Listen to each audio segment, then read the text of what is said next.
It's a draining experience, walking away from a conversation feeling heavy, like a weight has been added to your shoulders. That heaviness isn't random. It's often the signature of a toxic person. These individuals know exactly how to twist your words, press your emotional buttons, and quietly chip away at your self-worth, all while wearing a smile. Their harm is subtle, often hidden behind charm and politeness. And yet, despite the damage they cause, you may keep letting them in, not because you want to, but because some part of you still hopes they'll change, or finally see your value, but they won't. They don't thrive on love, they thrive on control. You've likely tried everything: kindness, long explanations, repeated forgiveness. Still, you're met with more manipulation, more disappointment. It's not your fault. It's human nature to want to fix things, to believe that with enough love, patience, or clarity, someone will eventually treat you right. But toxic people don't want healing. They want to dominate. They thrive in confusion.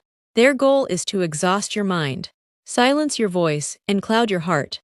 The pain they cause isn't temporary. It plants doubt deep inside you, convincing you that you're overreacting, too sensitive, or imagining things. That's how they win, by turning you against yourself. And this cycle will continue until you make the conscious choice to end it.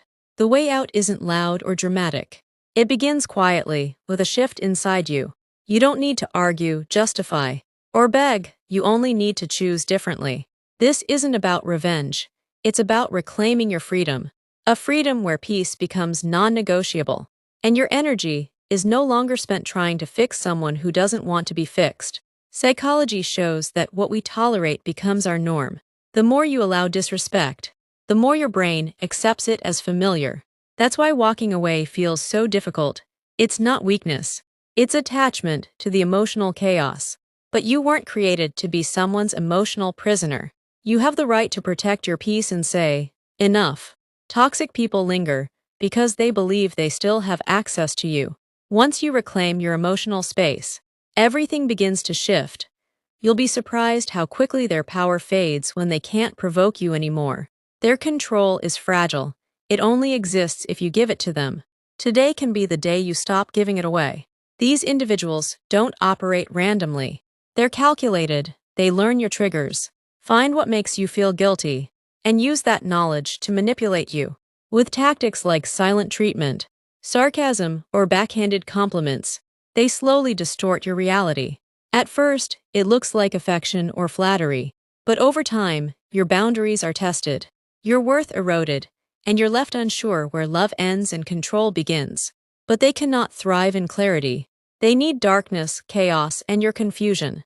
When you stop reacting, when you stand rooted in self-respect, they lose control.